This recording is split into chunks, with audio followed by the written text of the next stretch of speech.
Buenas tardes. Vamos a dar inicio a la presentación del libro Gabriel de la Mora, originalmente falso,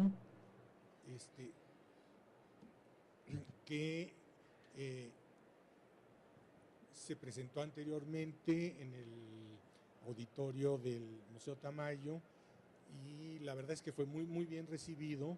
Entonces, cuando se sugirió que se presentara en la feria, que era otro público y demás, yo de todas maneras tenía cierto prurito porque decía, bueno, es decir, tomo mis notas, pero ya me estoy plagiando, entonces ya estoy entrando en el terreno de la repetición y de alguna manera de la falsificación. En el intermedio pasó algo muy curioso y es que me topé con este libro, que lo único que dice es una copia, es un meta original y está firmado con las iniciales WB, que quiere decir Walter Benjamin, y bueno, uno dice, ¿qué es esto? Luego lee uno el lomo, que es un tanto borrado, y dice Walter Benjamin Recent Writings, New Documents. Entonces uno dice, bueno, como un señor que se suicidó en 1942, si no me equivoco, cruzando la frontera hacia España para no caer en manos de los nazis, nos presentan sus nuevos escritos y demás. Y además tiene una ilustración de Mondrian en la portada que dice PM, Mondrian solía firmar así, pero luego dice 71 y Mondrian murió muchos años antes. Entonces, bueno, este libro un poco como que hizo conexión con la presentación. Yo decía, ¿qué es esto?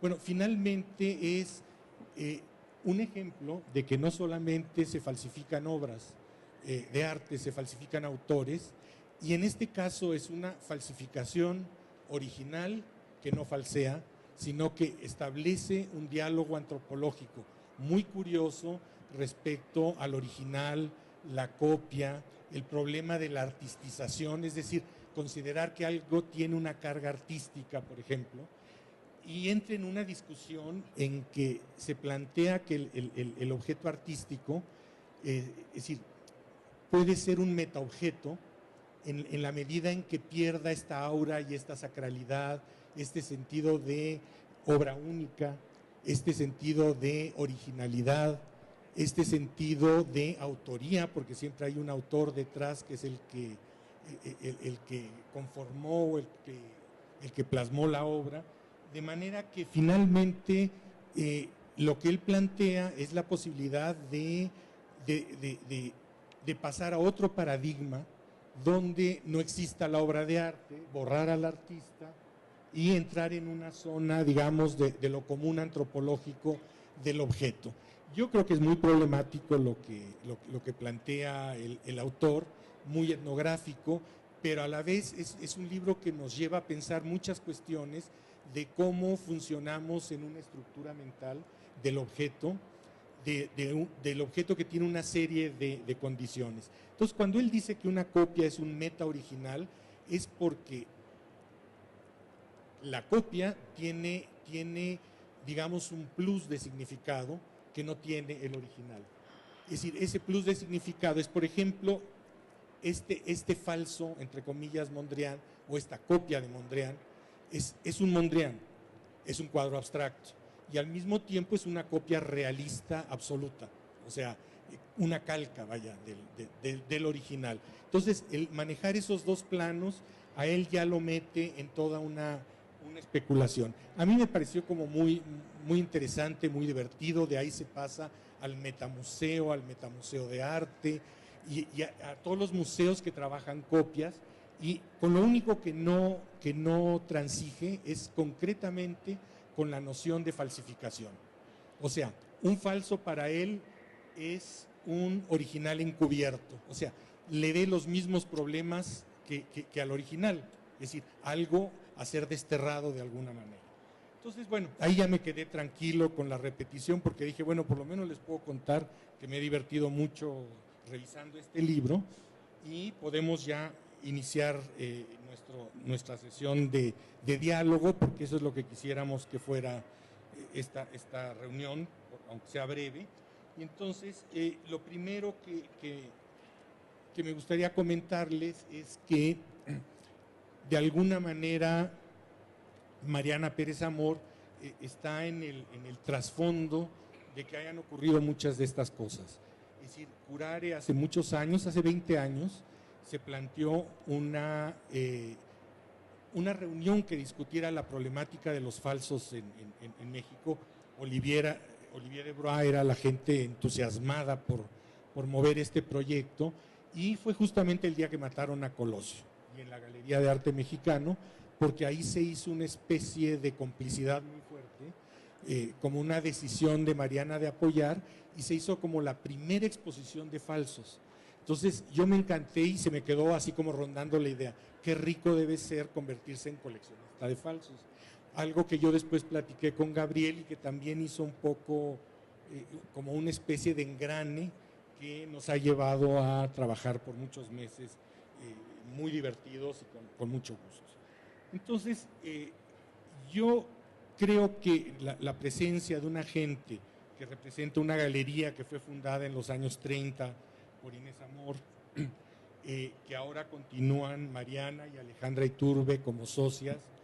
Mariana es hija de Inés, y bueno, y aquí está parte de la continuación familiar, lo cual a mí me da mucho gusto, porque me parece que es un espacio donde la falsificación ha estado presente. Es una galería, es decir, que es capaz de absorber los falsos sin menguar prestigio ni generar inseguridad. Es decir, la verdad es que el espacio de los lugares que tienen que ver con el comercio de arte es muy frágil. O sea, la sensación de falsificación puede echar al traste galerías enteras. Se han cerrado galerías de gran trayectoria por una falla, digamos, de concepto. Entonces, realmente nos pareció como muy importante que Mariana nos contara un poco cómo es esa experiencia, porque uno no se imagina lo compleja, lo rica que puede ser la experiencia de enfrentarse a los falsos. Yo siempre me preguntaba, pero ¿cómo sabe exactamente? Entonces, lo que yo le pediría es que nos transmita su experiencia en relación con los falsos en la galería y desde la época de su mamá. Bueno, ¿sí me oyen? Sí. Yo nací en una galería. Yo jugué de niña en un patio donde había unos murales de Diego Rivera. Y vi pintura no conscientemente desde el día en que nací. Y a través de los años, bueno, después me hice cargo de la galería muchos años después, ¿no? Pero sí, en un niño el absorber como una esponjita lo que ve, no conscientemente, a la larga sí da una experiencia increíble. Cuando yo empecé a trabajar en la galería, a Inés le llevaban muchísimas piezas para que las viera y diera su opinión, y por supuesto le llevaban muchos falsos y que ella identificaba inmediatamente, ¿no? Cuando se pasan muchos años en una galería y tú ves a un artista trabajar y pintar, y se te va haciendo un ojo absoluto y totalmente claro de la pintura, y cuando te traen un falso es como si te dijeran, mira, se parece mucho a tu hermano, pero tú sabes que no es tu hermano, que puede ser muy muy parecido a tu hermano, pero que ese no es tu hermano. O sea, la manera de pintar de un artista no es esa. Y hay copias exactas de cuadros y hay cuadros inventados. O sea, en el caso de Frida Kahlo, pues ya pintó más de muerta que de viva. Hay mucho más cuadros de Frida falsos que buenos.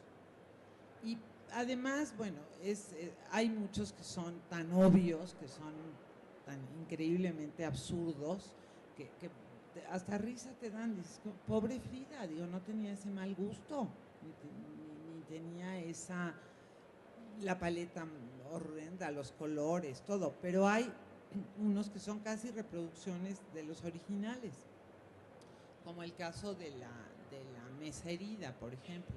Frida pintó dos grandes cuadros en su vida, que son las dos Fridas y la mesa herida. y los dos se exhibieron en la Galería de Arte Mexicano en 1940. En esa época Frida no era lo famosa que soy, ni el ícono que soy. Y las dos Fridas finalmente lo compró el INBA, y la mesa herida nadie se interesó por él. Y Frida lo mandó de regalo a Rusia, ¿no? Y se perdió a través de los años. Y hace muy poco tiempo resulta que de la lejana Rusia apareció la mesa herida otra vez. Llegó, me la llevaron a la galería y además, muy curiosamente, le pusieron una etiqueta atrás de Galería de Arte Mexicano. Pero la Galería de Arte Mexicano de 1940, las etiquetas de esa época eran muy diferentes a las etiquetas que se hacen hoy. Y en eso les falló a los falsificadores, no fijarse que las etiquetas de la época del 40 pues son diametralmente diferentes a las que se hacen hoy en la galería, ¿no? Pero es una réplica exacta del original de Frida. La única fotografía que existe de la mesa herida en color de la época es la que están viendo ahora. Es la única fotografía en color que hay de registro de esa pieza. Y el falso está sacado de esa fotografía en color, pero como pueden ver, bueno, ahora es una réplica exacta, nada más que fallida. Digo, yo la veo y para mí es como ver un dibujo de Walt Disney. Pero en este caso, bueno, es una réplica exacta, pero en muchos otros son cuadros inventados por alguien y supuestamente los pintó Frida, pero con un mal gusto tal que dice uno, pobre Frida, digo, tenía malos ratos, pero no malos gustos. Y bueno, vean por ejemplo, digo, pobre Frida, digo, Frida era una persona cultísima, no era una, digo, Egipto, digo, son aberrantes, son increíbles, ¿no? Además, las historias de cada uno de ellos cuando los llevan a la galería son inauditas, digo, me cuentan unas historias que un día voy a escribir un libro, porque de verdad la imaginación de las personas, cuando les pregunto cuál es la procedencia, digo, me cuentan unas cosas que, digo, no es posible. Por ejemplo, una de ellas es, fíjese que mi tatarabuelo era el que le cargaba las petacas a Frida Kahlo y a Diego Rivera cuando se iban en tren a Estados Unidos. Y les regaló un cuadro. Y yo digo, bueno, pero ¿qué es esto? Digo, no me digas, su tatarabuelo o bisabuelo le cargaba las maletas en el tren cuando salían a Estados Unidos y Frida le regaló de propina un cuadro, pues es ese. Digo, es absurdo. Las historias son a cual más absurdas cuando uno pregunta la procedencia de la pieza. Por ejemplo, me llegó un autorretrato y le digo al señor, perdone, ¿y usted a qué se dedica? No, mire, yo compongo lámparas. No, digo, bueno, usted sabe lo que vale un Diego Rivera, como por qué iba a caer en sus manos un Diego Rivera o un Frida Kahlo que vale muchísimo dinero a un señor que compone lámparas. O sea, las historias son inauditas y absurdas, ¿no? Y una obra buena, una obra que no es falsa, tiene una procedencia impecable. Nunca tiene una procedencia truculenta ni historias absurdas, ¿no? Y bueno, vean bueno, pobre Frida. Fue a ver La Bella y la Bestia de Walt Disney, sí, salió. Pero lo que sí es verdad es que entre más ha crecido el mercado del arte, más ha crecido la producción de falsos. O sea, lo que Inés vio de falsos comparado con lo que yo veo hoy es impresionante. Yo veo por lo menos 2 falsos por semana que me llevan a la galería. Entonces, la producción de falsos en el mercado de hoy es agobiante y es espeluznante. Eleonora, esta es una historia fantástica, pero esta nos pasó hace muchos años. Llegó un señor a la galería con la pintura y Alejandra pasó y le dijo, es que esto es de cárcel, esto es un falso de cárcel. Y el señor se asustó tanto que salió corriendo y nunca volvió. Y nos dejó el cuadro para siempre, jamás. O sea, a la Alejandra decirle, esto es de cárcel, ¿cómo se atreven a hacer una cosa así? El señor salió, ha de haber pensado que lo íbamos a meter a la cárcel. Salió corriendo y nunca más volvió por este cuadro. Este cuadro pasó muchísimos años en la galería hasta que Gabriel llegó y con todo el desarrollo de originalmente falso, lo transformó, porque además Leonora le puso en la parte de atrás, este cuadro es falso, la autora, pero no sabemos si es la autora real o la autora del falso, pero no. Entonces, bueno, y así muchísimas historias. Muchísima gente abandona las piezas en la galería cuando les digo que que no es así, y las dejan para siempre.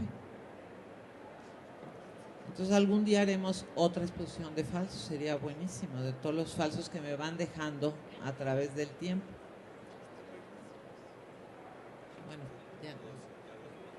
Bueno, los Mérida, pasa muy recientemente, por ejemplo, Carlos Mérida acaba de salir una variación, obviamente falsa, del cuadro en una casa subastadora.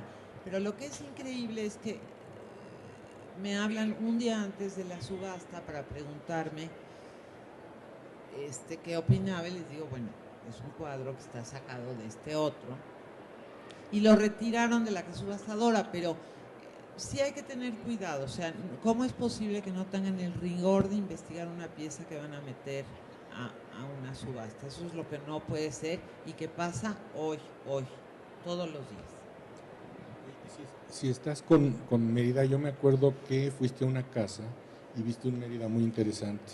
Ah, sí, un día me invitaron a una comida que era en casa de una persona que yo no conocía.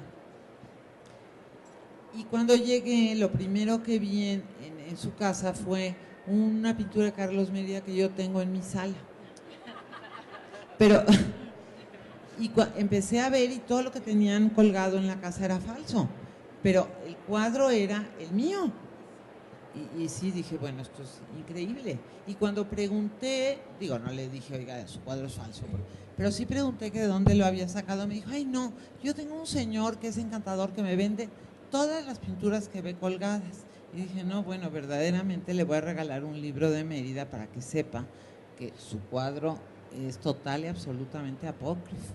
No le invites a tu casa porque va a creer que tú tienes el falso. No, por supuesto, si le invito a mi casa, ella va a creer que yo tengo el falso. Sí, no. Pero, claro, ella no sabía quién era yo, ni que tenía una galería, ni nada. Pero es asombroso. Entro a muchísimos lugares y de repente veo cosas que digo, bueno, no saben lo que tienen colgado, pero es totalmente falso. Ahora, el mercado de los falsos ha crecido de una manera tremenda hoy en día. Veo por semana como 2 falsos a la semana. Y digo, la pregunta obvia es, ¿habrá manera de parar esto? Yo creo que eso no tiene, es imposible de detener. O sea, hay que saber vivir con los falsos y relacionarse, pero también pensarlos, porque yo creo que lo que falta es mucha reflexión respecto a este tipo de fenómenos, ¿no? El reducirnos un poco a blanco y negro no nos ayudaría mucho. Conectarlo con otros fenómenos sociales creo que daría un panorama más complejo, pero es decir, hay investigaciones sobre el mercado de arte en México, el libro aislado, digamos, de Christine Frerot, de hace mucho tiempo. No hay un trabajo así consistente relacionado con el problema de la falsificación, que además crece es decir, a unos pasos agigantados. Y lo curioso es que hay un nicho en el mundo de la política donde circula una cantidad de falsos regalos, prebendas, es decir, y también en el mundo de ciertas gentes que tienen grandes capitales, entonces, y que compran así como grandes lotes y tal. Entonces, realmente creo que, por supuesto que sí se escriben artículos, ensayos sueltos, pero no hay nada sistematizado. Entonces, a mí me parece que una de las virtudes del trabajo de Gabriel es esta llamada de atención desde su perspectiva, es decir, él no va a hacer un juicio, es decir, de alguna manera sí lo hace en términos de la elección, de cómo se relaciona con la obra, que es lo que ahora nos va a platicar. Pero antes, yo sí quería comentar, por ejemplo, una gente que le dona un cuadro que costó $1 tonelada para que lo intervenga y lo convierta en una obra suya. Se encantó con el cuadro, sabiendo que era falso todavía tenía un cierto apego y un cierto cariño. Entonces se lo entrega a Gabriel con el planteamiento de que él quiere ser la primera opción, pero no necesariamente le va a gustar a una gente que está en una vena, digamos, más de realismo, qué sé yo. Es decir, lo que le presenta un artista que está jugando con otro tipo de experimentación. Entonces es como muy interesante que finalmente a lo mejor hubiera sido más feliz con un falso que con un original. Digo, que puede ocurrir. Pero bueno, yo creo que Gabriel ha tenido una cantidad de experiencias y casi se convierte en materia de interés de los falsificadores. O sea, había también que un poco de vez en cuando jalarle la oreja, en el sentido de aguas. Es decir, porque esta gente se va metiendo mucho. Si ya la tienes en tu taller al rato, es decir, existe como otra línea de producción, ¿no? Que por ejemplo en el caso de Frida es gravísimo, porque hay proyectos que son de nivel industrial. O sea, que eso me gustaría que lo comentaran en algún momento, pero que ya son grandes emporios que son capaces de vender indumentaria, dibujos, cartas, objetos, publicar libros, y todo es falso, incluidas las críticas que vienen en los libros, porque todo es amañado y armado. En fin, y esto está en medio de una serie de peleas legales. En fin, pero le paso la palabra a Gabriel para que nos cuente cómo fue su experiencia de trabajar con este tema.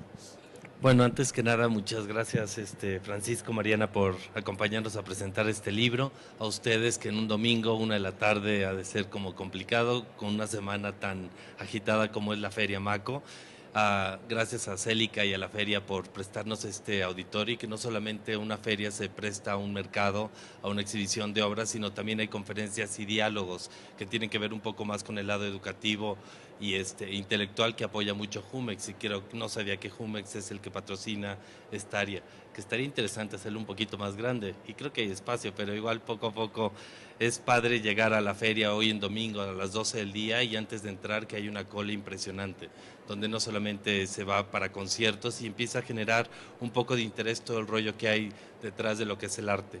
Y creo que esta serie, creo que como artista es increíble cuestionar, trabajar, de repente ver cómo como artista uno trata de desprenderse de la parte autobiográfica, y de repente te das cuenta que jamás vas a poder. Siempre tu entorno y todo lo que sucede en tu vida, en tu círculo familiar, social y demás, se va engendrando algo muy interesante, como esta serie Originalmente Falso. Esta serie prácticamente surge yo creo que desde pequeño, llamarme igual que mi papá, Gabriel de la Mora chico, Gabriel de la Mora grande. Alguna vez hablaron a la casa de mi mamá y dicen, bueno, se encuentra el maestro Gabriel de la Mora, y mi mamá, pues no, ya se murió. ¿Cómo? Si lo vi hace una semana. ¿De qué le pasó? Ah, no, se refiere a mi hijo. Y este tipo de cosas, me encanta trabajar con la originalidad, y cómo la originalidad que busca el arte de alguna manera también se puede presentar por la repetición. La repetición, afortunado o desafortunadamente, por fin estudié una maestría en el 2001 en Pratt, en Nueva York, estudié arquitectura, pasaron muchas cosas y llegando a Nueva York un mes antes del World Trade Center, que fue una cosa tremenda, se genera 4 meses después otra cosa más fuerte, que recibo un fax donde básicamente la Fundación Robert Mapplethorpe está a punto de... no, esto está un poquito... no soy medio bueno en la computadora, pero bueno, creo que moví algo. Aquí está. Básicamente, ay, y está muy chico. Bueno, básicamente la Fundación Robert Mapplethorpe había hecho, yo admiro, o en ese entonces, en el 2000 y 2001, admiraba mucho al fotógrafo Robert Mapplethorpe, sin pedir permiso a la fundación, porque decía voy a hacer un homenaje a Robert Mapplethorpe, voy a dar créditos. En ningún momento trataba de apropiarme o robarme la imagen de este fotógrafo. Iban a hacer pinturas. En ese entonces estaba con la Galería Nina Menocal y de repente pues hago la exposición, era como una despedida y iba a hacer un cambio, me iba a convertir a artista de alguna manera estudiando esta maestría. Ya llego a Nueva York, de repente llega este fax de un bufete de abogados donde la Fundación Robert Mapplethorpe quería demandarme por infringir derechos de autor, no haber pedido permiso a la fundación y robarme la imagen e iconografía de Mapplethorpe. Y yo, pues, en ese entonces todos mis amigos eran abogados y abogados en Nueva York, entonces como que me sentía un poco cubierto, pero por otro lado pedían la destrucción de las obras que no se habían vendido y pedían que el dinero que se había ganado por el lucro de haber hecho una serie con Robert Mapplethorpe, se repartían las ganancias y una cantidad de cosas que me generaron una peritonitis, casi me muero, falté a unas clases que me dolían el alma en la maestría. Ya el World Trade Center había pasado como a segundo plano y de repente dices como algo tan tremendo como esta situación. Yo me veía en la cárcel cuando me entero que gana $670 un abogado en Nueva York en esa época. Uno de mis amigos me dice, hay una experta en NYU, que es una universidad increíble en leyes en Nueva York, y me dice, tu caso es extraordinario, pero nos vamos a ir con todo. Tenemos que irnos fuerte.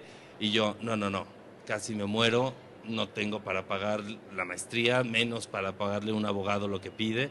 Entonces, todo eso se guardó, empecé a leer mucho sobre originalidad, sobre copyright, sobre derechos de autor, y entre más leía, de alguna manera más en contra iba de todo lo que sucedía. De alguna forma siento que el arte no tiene límites, o los límites se los pone uno mismo.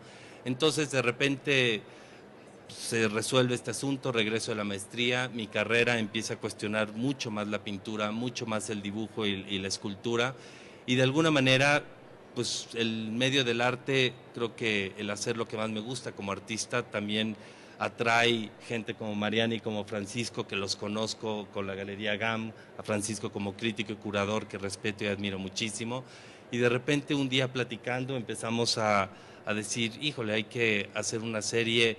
Cada vez que hablo con amigos y con coleccionistas resulta que todo mundo ha tenido una experiencia, y sobre todo en los inicios de empezar a coleccionar y comprar arte, en haber comprado un falso.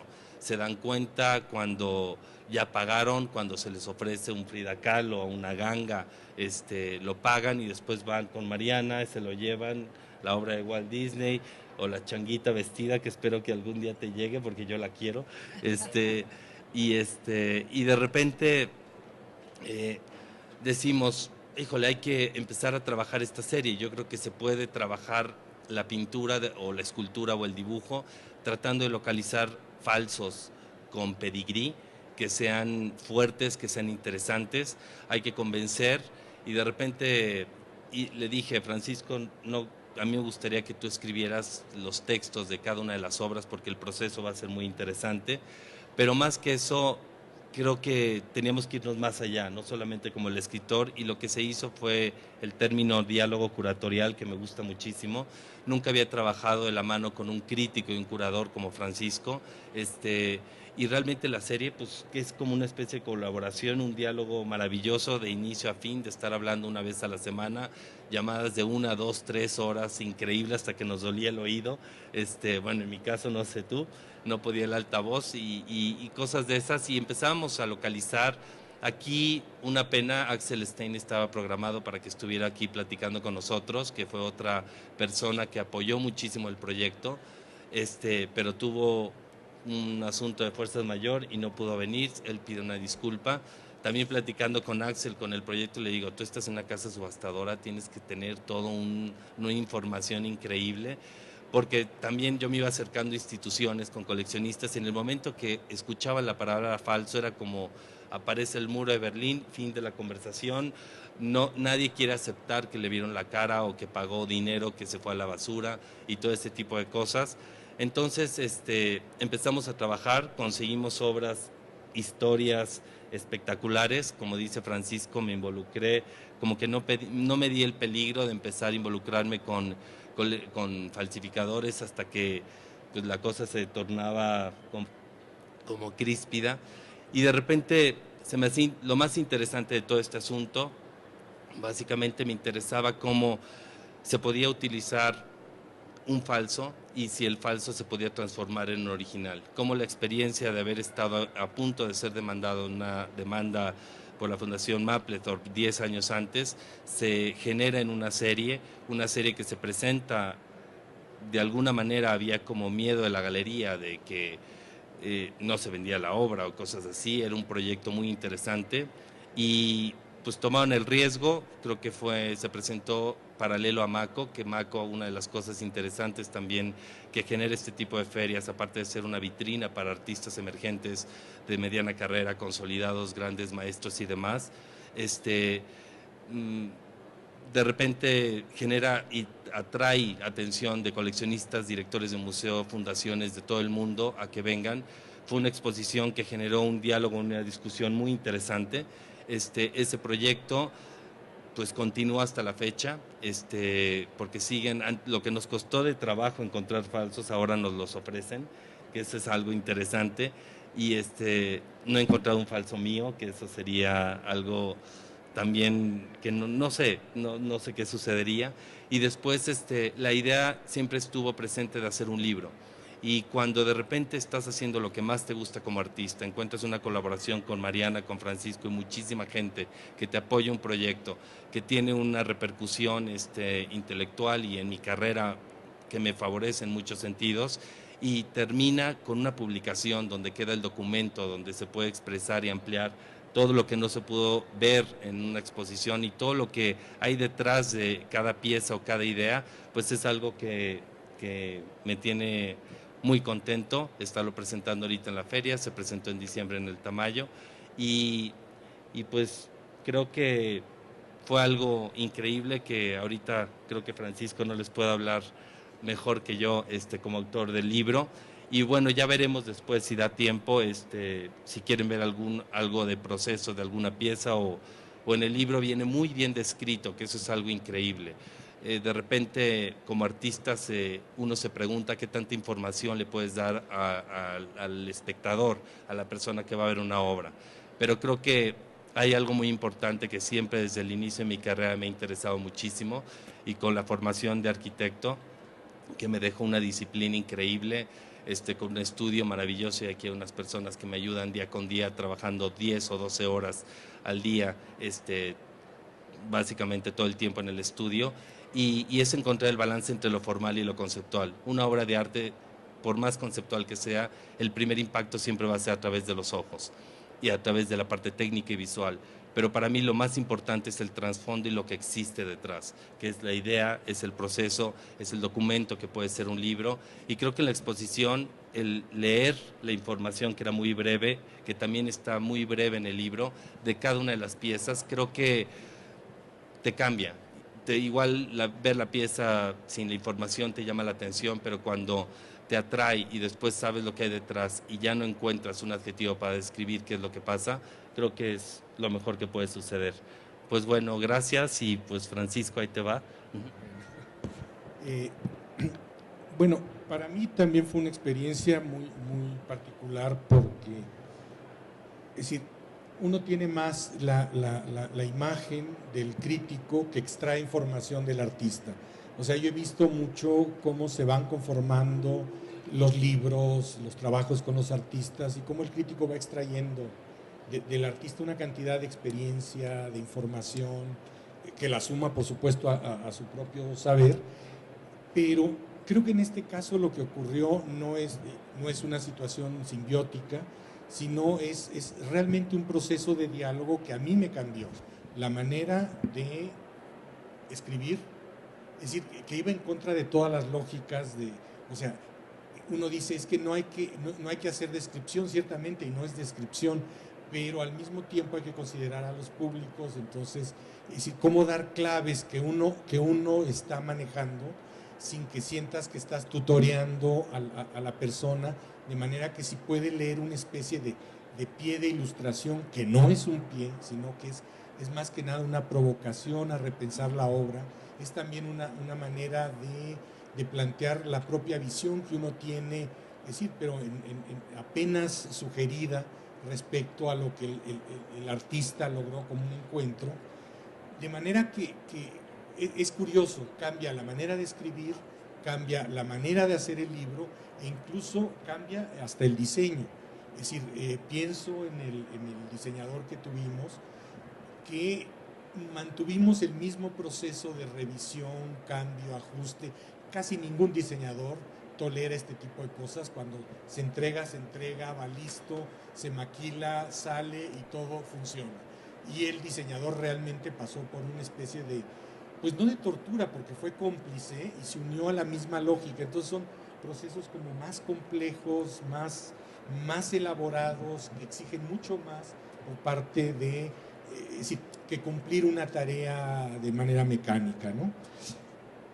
Ahora, digamos, eso es en términos de la relación, del encantamiento que puede haber en ver cómo son los procesos internos de un artista de manera espontánea, no forzándolo, no.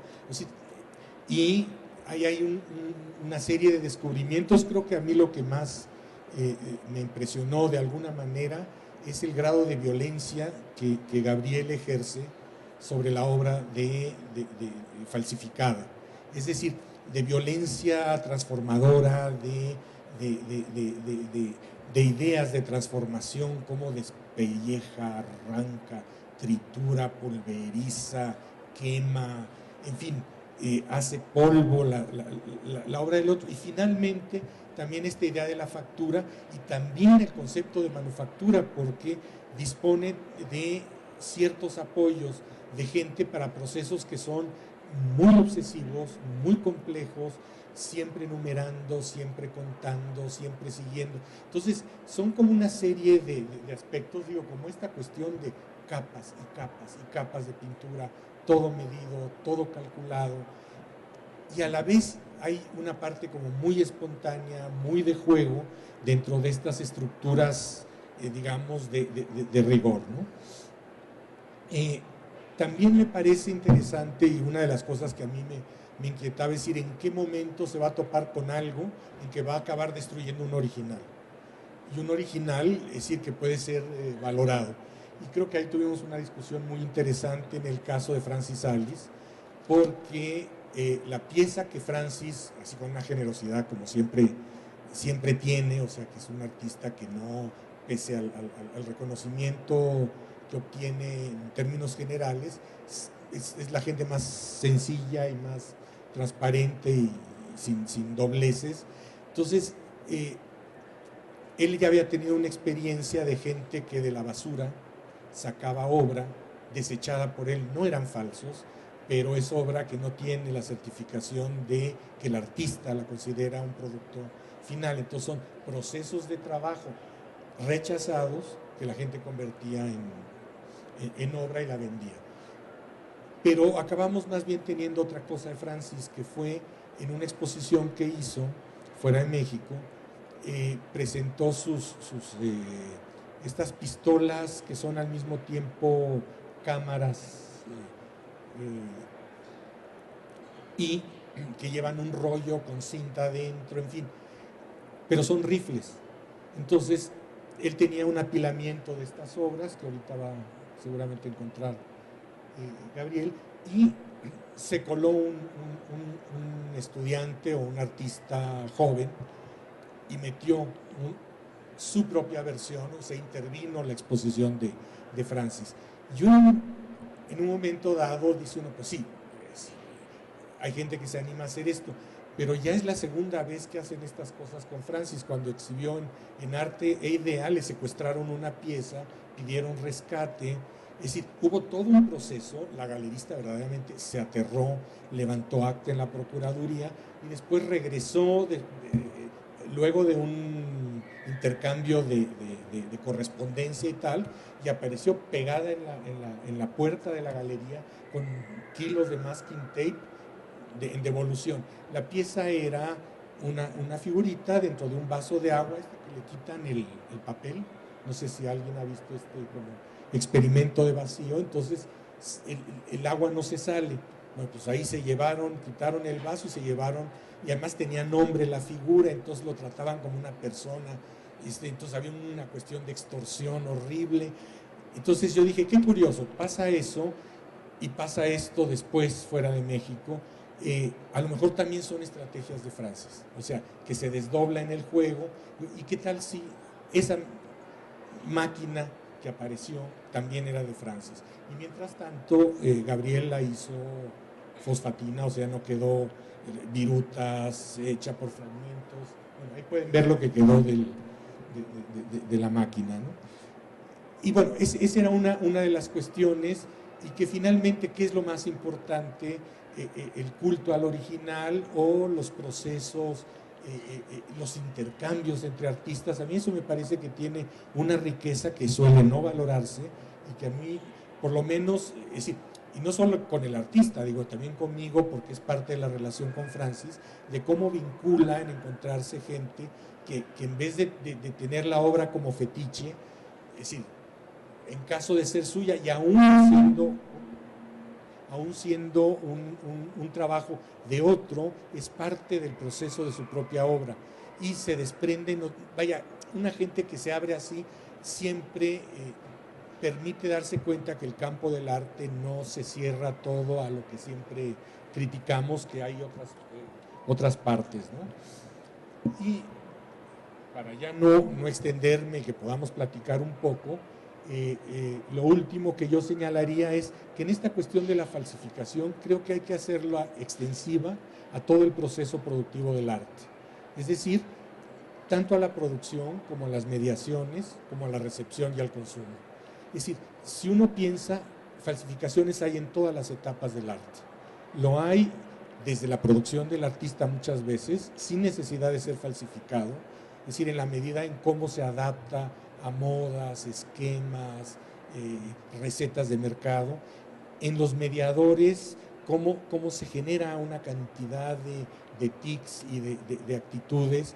Y por poner un ejemplo, en el coleccionismo, es decir, cuando alguien compra una obra en términos del tono, mi alfombra, que si es de tamaño, el ocre, si va con el muro y tal, yo creo que ahí ya estamos trabajando en una zona de falsificación que no es atribuible a un falsificador, es atribuible a la gente que va a vivir con la obra y que de alguna manera realmente la está de alguna manera denigrando, reduciendo. Yo no digo que no tenga uno derecho de colocar las cosas para sentirse bien, pero es casi decoración de interiores, no necesita uno recurrir al esfuerzo de alguien que da algo más que simplemente un mueble. Y eso que respeto el diseño, no lo hago menos, no le resto valores de creación. Entonces, sí creo que cada uno de nosotros tenemos que situarnos en la zona del falso, y también creo que este es un proyecto que no, es decir, que no está cerrado, que eso también es muy interesante. O sea, terminamos la exposición, se hizo la exposición, se presenta el libro, se vuelve a presentar el libro, pero la verdad es que la producción de obras planteando problemas sigue, es decir, el vínculo con el artista sigue, y yo la verdad agradezco esa experiencia en mi vida porque ha sido muy gratificante, muy enriquecedora, y lo he disfrutado enormemente, y la verdad es que creo que vale la pena. Y bueno, sí está condensado en un pequeño libro, pero es muy emocionante poder tener este tipo de conexiones que no siempre son del orden de te encargo un artículo, me lo escribes, tal, que se venda la obra, vaya, como estos rituales que ya están como muy mecanizados. Entonces para mí sigue siendo inquietante el proceso, siguen pasando cosas, me encuentro con mi recorte del Times viejo, en que aparece un coleccionista que estuvo en México y que aquí creo que se encontró con su, es decir, con quien le puso un parón, porque tardó mucho tiempo en darse la gente cuenta de que estaba falsificando, pero aquí sí lograron transárselo muy bien. O sea, cosas de este tipo, y es decir, se vuelven héroes culturales y tal, pero a mí lo que me parece muy interesante es cómo puede uno llegar a trabajar con, es decir, un despellejamiento, con una partícula, con un fragmento, y poder tener emoción y recuperar una obra que finalmente era una obra, es decir, rarísimo que una obra falsa provoque la emoción que puede provocar un proceso interno, y más con las loqueras de Gabriel, que no para, vaya, que es una hiperactividad, pero muy creativa y que a mí me entusiasma. Es lo que podría decir. Y si les parece, está abierto el espacio, si quieren hacer preguntas, comentarios, ahí está el artista. Sí, un poquito antes, es un tema increíble, es un tema terrible también. O sea, de repente ahorita platicando, Francisco, se me ocurre, hasta siempre hay un falso hasta en los mejores museos, las mejores colecciones o las mejores familias. O sea, es terrible que de repente vas a casas y pues ves falsos, vas a colecciones, ves falsos, es un tema como delicado, ya que el único que puede autentificar una obra de arte es el artista. Cuando el artista muere, todo lo que digan los expertos, familiares, gurús o quien sea, son opiniones. Entonces, realmente, pues como decía Mariana, o sea, hay que comprar obra.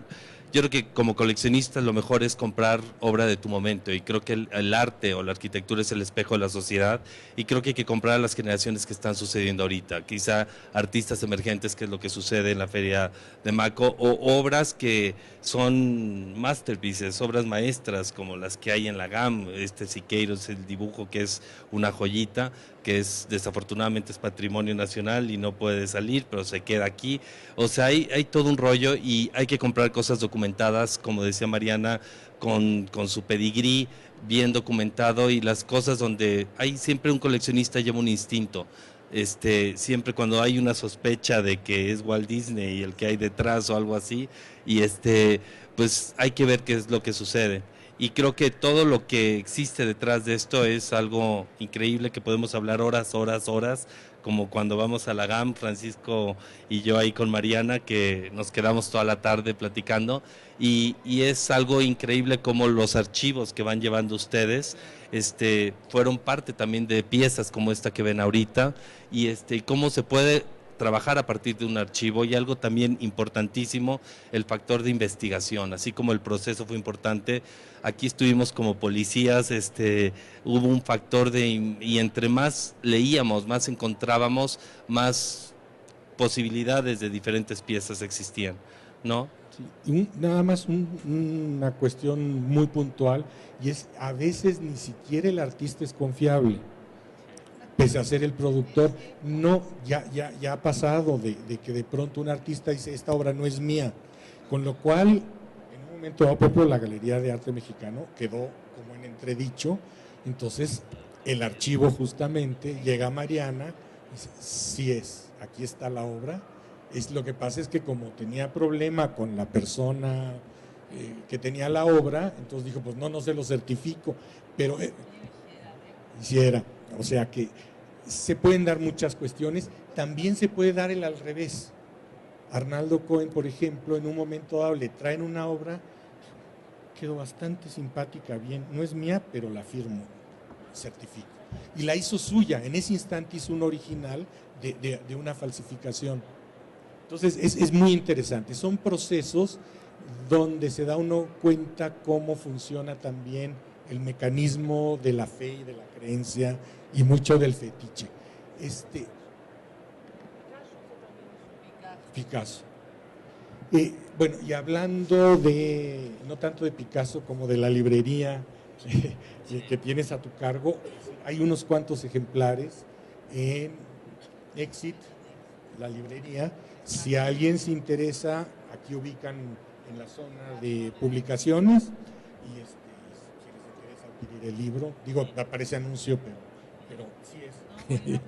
No, Digo, y hay... sí es difusión para que la gente, digo, yo cuando salen libros, lo primero que hago es correr a tratar de conseguir mi ejemplar de lo que me interesa, así que comunico el dato, nada más. Creo que el mejor negocio en la tierra es el negocio de la fe, el peor negocio será un libro, pero es el mejor documento que puede existir.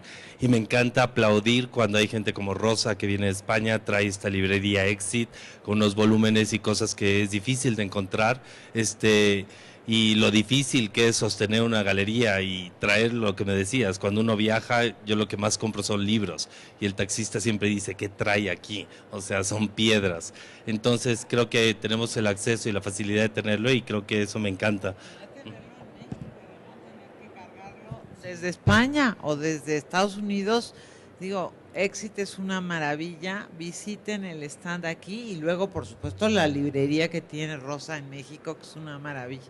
Y ya se puso roja, pero no, gracias. A ver, preguntas, creo que... Bueno, una en relación a esto, a los falsos. Estimo que quienes realmente tienen sensibilidad y algo de conocimiento bastante sobre las obras específicas de arte, jamás comprarían una obra sin valerse de un profesional que lo evalúe y que lo autentifique.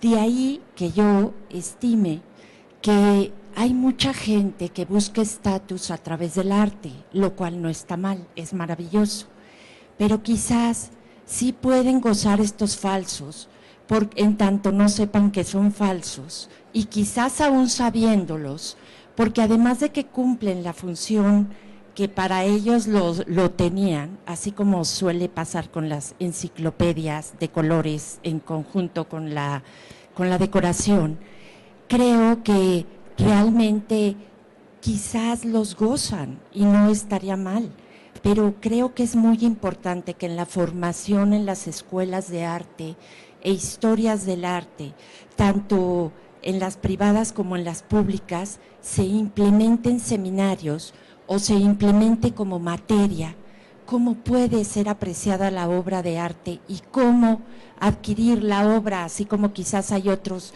que hablan del mercado del arte y hablan de cómo posicionarse a los propios artistas. Esto por una parte. Y por la otra, Gabriel, quería preguntarte, ¿cómo es que decides qué tipo de intervención le vas a hacer a la pieza y cuáles han sido, porque veo la que le hiciste a la pieza de Francis Sales, que en sí era una escultura, y tú le respetaste la materialidad y la transformaste, pero bueno, sigue siendo una pieza matérica. Y quisiera que nos comentaras, ya que este libro trata de los falsos originales y de todo lo que ha comentado el maestro Reyes Palma, de tu trayectoria en este tratamiento de piezas ya como temática, que yo siempre he admirado tus dibujos, tu obra, con el cabello me encantaba. Quisiera y todo lo familiar y digamos de memoria, quisiera que nos relataras unos 2 o 3 casos para que podamos conocer más 2 o 3 piezas específicas y cómo las has elegido y qué has experimentado tú al transformarlas. Gracias.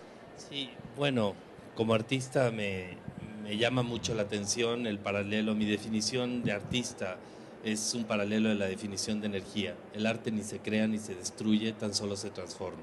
Básicamente, una de las cosas difíciles era o interesantes en la serie, era cómo sacar del mercado negro una obra falsa y a través de un proceso de destrucción convertirla en original y reinsertarla al mercado.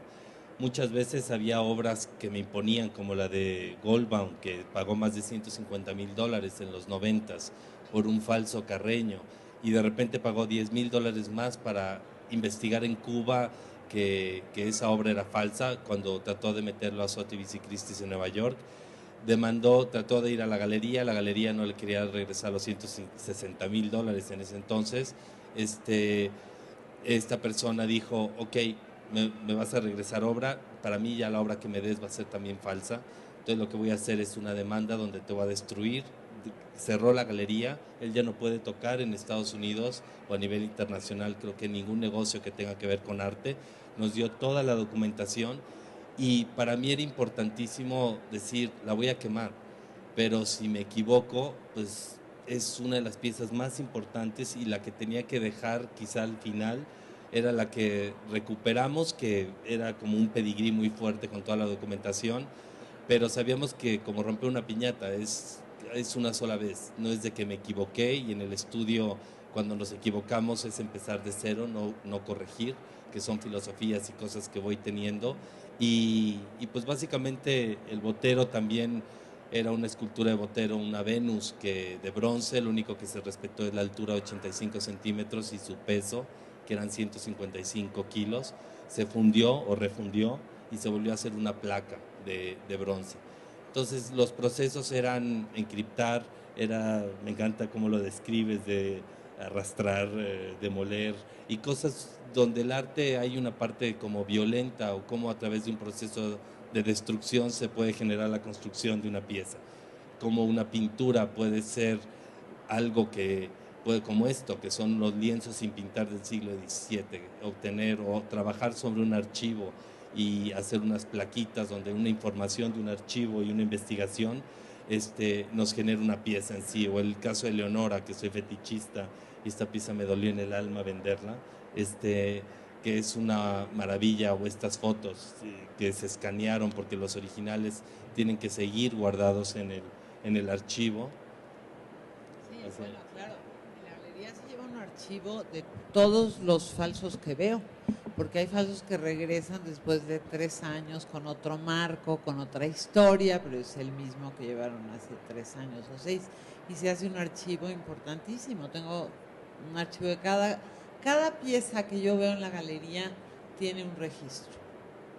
Pero eso también lo hizo Inés Amor desde 1935, entonces también el archivo por eso es muy importante. De originales, por supuesto, y de falsos también, por supuesto. Sí, entonces, pues no sé si respondí la pregunta. Ahí viene muy claro en el libro, vienen ahí, tratamos de... Los textos de Francisco son increíbles, algo maravilloso. Fue en la exposición, hicimos creo que 20 hojas porque creímos que nadie los iba a leer y resultó que ese día parecíamos tortillería sacando copias y copias y la gente los leía, nos comentaba los textos y se los llevaba a su casa. Entonces eso creo que era algo increíble, que después dijimos, esto tiene que hacerse libro, la serie va a continuar y sigue en proceso. Ya se inició una colección de falsos, que hay unos falsos que son maravillosos, como los que había aquí, de repente que sale el Frida de la changuita con un vestido de muñeca, y de repente existen libros como Finding Frida y El laberinto de Frida Kahlo, que están publicados en Estados Unidos por el Princeton Architectural Press. Frida Kahlo es patrimonio nacional y el gobierno no hace absolutamente nada por frenar esa publicación internacional, donde lo único que está haciendo es autentificar falsos como Fridas buenos, que son terribles, y ahí hay básicamente 10 o 15 manos de diferentes personas que un grafólogo puede detectar en segundos, pero pues se están vendiendo y están saliendo a subastas y están publicándose, y de repente muchos coleccionistas, me encantaba que muchos coleccionistas pues aceptaban que les vio la cara, les daba coraje, no podían demandar o podían demandar, pero muchos se quedaban con el falso ahí guardado, arrumbado, o casas de subasta me los donaban o me los regalaban, y algunos los intercambiaba por una obra mía, y de repente otros pues los sacan otra vez nuevamente al mercado, como le sucede a Mariana, que le llega después de 4 años, dan 3. La vuelta, los falsos no se acaban, por desgracia, los falsos no se acaban, dan la vuelta. Y eso es terrible, ¿no? Porque va cambiando de manos y a los 4 años me vuelven a traer una pieza que yo ya les había advertido que era totalmente falsa, ¿no? Entonces pues sí me daba miedo, pero pues salieron las piezas bien, a veces superaban las expectativas, y esta serie generó otras series muy interesantes a la vez ahorita. Y pues bueno, pues en el libro ahí vienen unos textos increíbles y es una serie que abrió muchas puertas. No sé si alguien más quiere hacer algún comentario, si ya corremos a reintegrarnos a la caminata de la feria. En ese caso, pues bueno, les agradecemos muchísimo su presencia, su paciencia. A ver. Sí, yo quisiera hacer una pregunta. A propósito que habló acerca de la obra de Walter Benjamin, en la obra de arte, en la época de su reproductibilidad técnica, habla acerca del aura de la obra de arte y habla cómo a partir de todo este momento de reproductibilidad que se vivió en ese momento histórico, lo que pasaba con la obra de arte es que tenía una pérdida de aura, ¿no? Y habla como muy poéticamente, esa aura es la lejanía que el espectador establece con la obra de arte por más cercano que pueda estar. Más o menos, bueno, por lo que logré aprender del proyecto originalmente falso, un poco la idea fue lograr colocar estas falsificaciones a partir como del reconocimiento de un aura.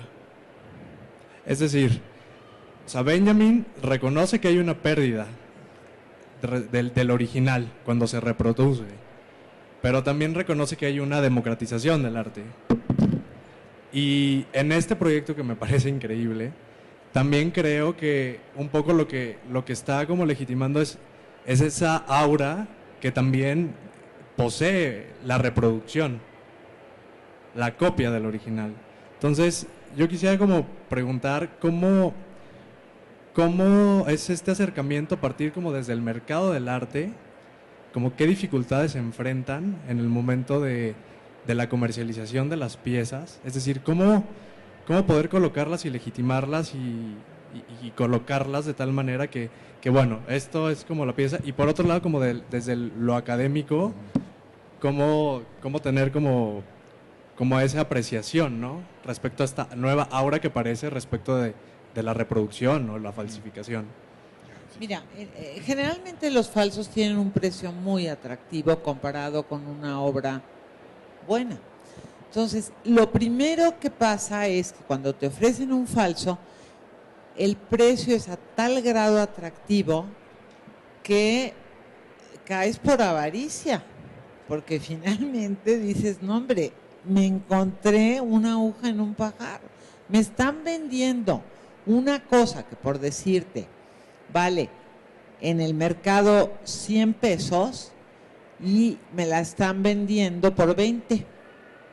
Entonces, también el comprador tiene su partecita de avaricia.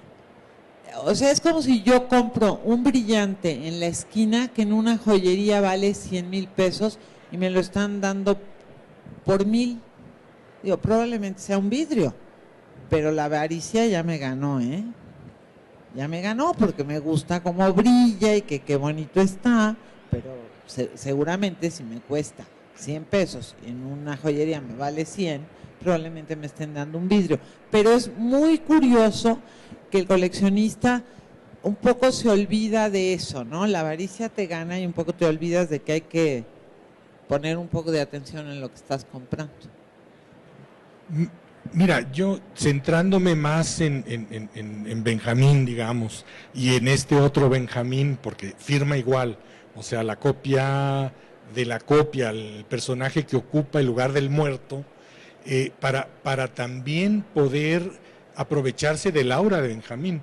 Digo, porque aquí hay es decir, la autoridad del personaje, el respeto que se le tiene en los medios académicos, su capacidad de pensar desde otro lado los fenómenos culturales, pero yo diría que se dan fenómenos que los puedes ubicar en la reauratización, por un lado, pero también en la metafetichización y los metavalores, y entonces ya entramos en la cuestión del valor y el precio y el mercado. Entonces, entramos en una zona de irracionales que dependen de unos factores, es decir, que no sé si se pueda decir que están bajo control. Lo que sí existe es el deseo de mantenerlos como presencias.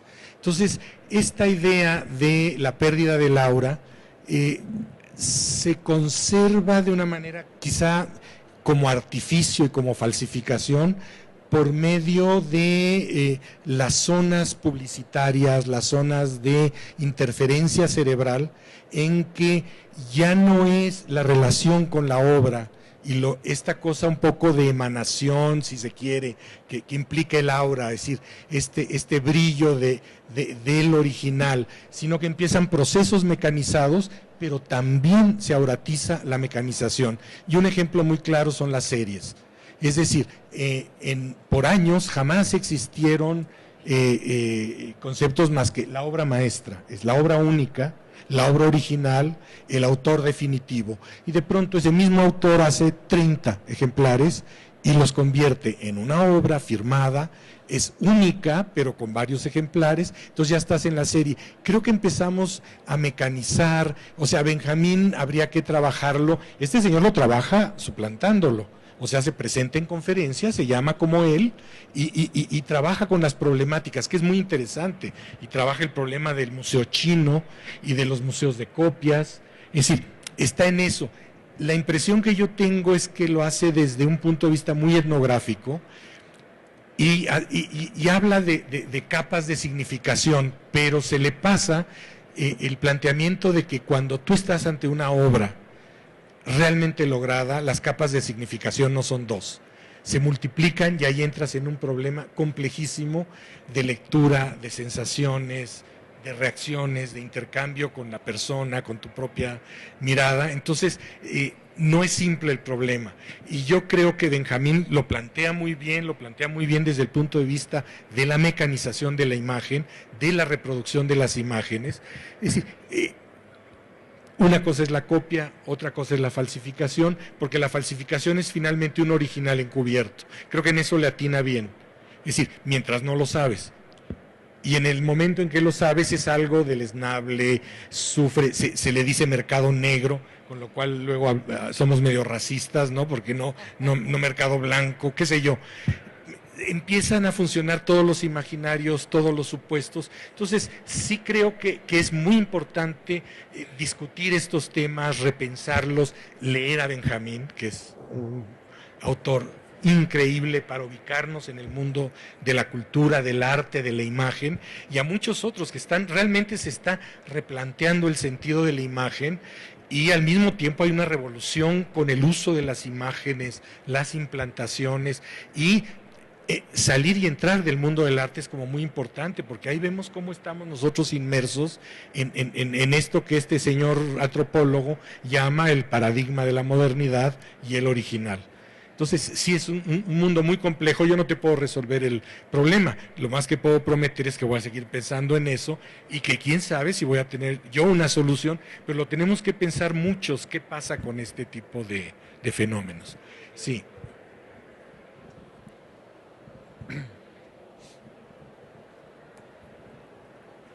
Bueno, sí, la pregunta del compañero tiene mucho sentido porque de alguna manera eso comenzó con el grabado, por ejemplo, ¿no? O sea, que eran piezas reproducibles a partir de trazos en piedra, por ejemplo. Ya después vino la xilografía y otras formas de reproducción offset, que sin embargo se consideran también formas de expresión artística. De igual manera, ahora el problema surge, porque bueno, ustedes están hablando de que hay que ver la calidad, pues ahora resulta que con el guiclé, con una buena fotografía de una obra, uno puede hacer impresiones sobre tela inclusive, de tan alta calidad que duran más que un óleo, por ejemplo, en años, ¿no? Entonces, para un ojo incluso entrenado a partir de apariciones como nuevas tecnologías para el arte, son sumamente difíciles. Y no solamente para el ojo entrenado, ahora peor para un coleccionista común y corriente, ¿no? Entonces, el problema de la reproductibilidad, como decía el compañero ahorita, viene también inmerso en el sentido de los mecanismos de circulación de la obra, porque cuando el artista ahora quiere hacer una obra globalizada, la proyecta para volverse guicle y la envía a compañías que la reproducen en Europa, que la reproducen y venden a través de internet, o la reproducen y venden en Estados Unidos, incluso con mayor calidad que los materiales tradicionales, con mayor durabilidad inclusive. Entonces es un problema también de creación de origen y de distribución de origen de la obra y de los nuevos pintores y nuevos creadores. Entonces sí tiene sentido pues esa pregunta, porque ya forma parte pues de las nuevas tecnologías, y de tecnologías que incluso superan la calidad y la durabilidad de los materiales. Entonces sería importante que de alguna manera se pudiera también analizar eso, porque la tecnología está generando nuevos paradigmas desde el momento mismo de la creación. Uno empieza, cuando hace un guicle, lo puede hacer incluso en programas de computadora. Entonces ya se rebasó esa parte de la técnica, se utiliza la nueva tecnología, es más válido el artista que hace acrílico y óleo y acuarela que el que hace por computadora, el que hace guicle. Se están rompiendo varios paradigmas, entonces en ese sentido su pregunta sí tiene sentido, porque ya viene... Por supuesto que tiene sentido la pregunta, y yo lo único que señalaría es, en el caso del grabado todavía estamos en una estancia, digamos, de sacralidad de la obra, que luego pasa a esta cuestión como emanación aurática cuando la obra deja de tener una función puramente religiosa. Es decir, ahí hay un brinco, y que también está vinculado a los cambios en los sistemas de producción. En el momento en que uno llega, por ejemplo, a la producción digital, para simplificar, porque si no nos podríamos quedar con esta discusión que realmente es más en términos de falsificación que de copia y de tecnologías. Es decir, un artista que vende un video, es decir, lo único que cambia es la cajita. Quiero decir, puede diseñar su caja, pero es decir, las copias digitales pueden ser exactamente clones perfectos, de manera que ahí hay una desaparición de original y copia. Es decir, esa es otra problemática que por supuesto se está generando. En el caso de artistas que trabajan con otras materialidades, es posible que todavía discutamos esto. Si se va uno con artistas que están en video, es decir, esta discusión no tendría sentido. Están en otra situación, pero también está en otra situación la relación con el objeto. Es decir, también nos relacionamos con la materia, con lo tangible, con el tacto, o nada más con lo virtual, con lo que se enuncia de una manera, digamos, binaria, es decir, que no tiene una existencia material. Y entonces entramos en otro problema filosófico que también tiene que dar lugar a otro tipo de reflexión y de pensamiento, pero creo que eso nos llevaría muchísimo tiempo y nos sacaría de la problemática de un artista que enfrenta en concreto ese objeto que es el falso, que es tangible y que tiene una solución específica, ¿no? Y que curiosamente utiliza la cuestión digital más como archivo que como obra. O sea, ninguno de los trabajos de Gabriel, por ejemplo, se ha resuelto con una solución binaria digital, por ejemplo. Entonces, creo que hablamos de diferentes tendencias, tendríamos que estar en otra instancia de respuesta de artista como para entrar en esta problemática. Y todo se resume, yo creo, a la parte, todo se resuelve, así como la idea de que para que un país progrese la educación, de alguna manera para una solución de todo esto es la ética. En el mundo del arte sí es importante seguir tu pasión, tu ojo, lo que sea, pero tienes que estar informado. Hay galerías buenas y galerías malas, hay galerías que construyen carreras, hay galerías que destruyen carreras, hay artistas que construyen galerías, hay artistas que destruyen galerías, o sea, yo creo que todo es ética. Hay fundaciones donde reimprimen una vez muerto los mismos negativos de artistas, hay artistas que no llevan un control o no llevan un archivo, o de repente venden una pintura y como funcionó, el galerista le ofrece y le pide que haga una pintura igual o parecida y el artista accede. También de alguna manera no importa que alguien te proponga algo mientras el artista acepte, o sea, creo que es una cosa en infinito, nunca pararíamos de trabajar. Yo creo que lo ideal es, siempre mantener tu imagen. Las cosas malas se saben luego, a veces las buenas no tanto, y el chiste es preguntar. y hay categorías de galerías, categorías de artistas, categorías de obras y pues todo se resumiría a ética. A mí me parece que ese es un buen cierre, porque es algo que suele olvidarse muchísimo, y cuando al inicio planteaba yo esta cuestión de la falsificación en todos los pasos que intervienen en el proceso de creativo y de producción del arte, pues sí me parece que si nos quedamos con trabajar con una ética que parece que ya no funciona en muchos de los componentes del funcionamiento social, ¿no? En el aparato mismo social, es decir, es algo como denigrado. Ese es un punto de reflexión para no quitar el dedo del renglón. Creo que por cuestión de tiempo ya nos pasamos un poquito, pero les agradecemos enormemente su atención, su paciencia, y mil gracias por habernos acompañado.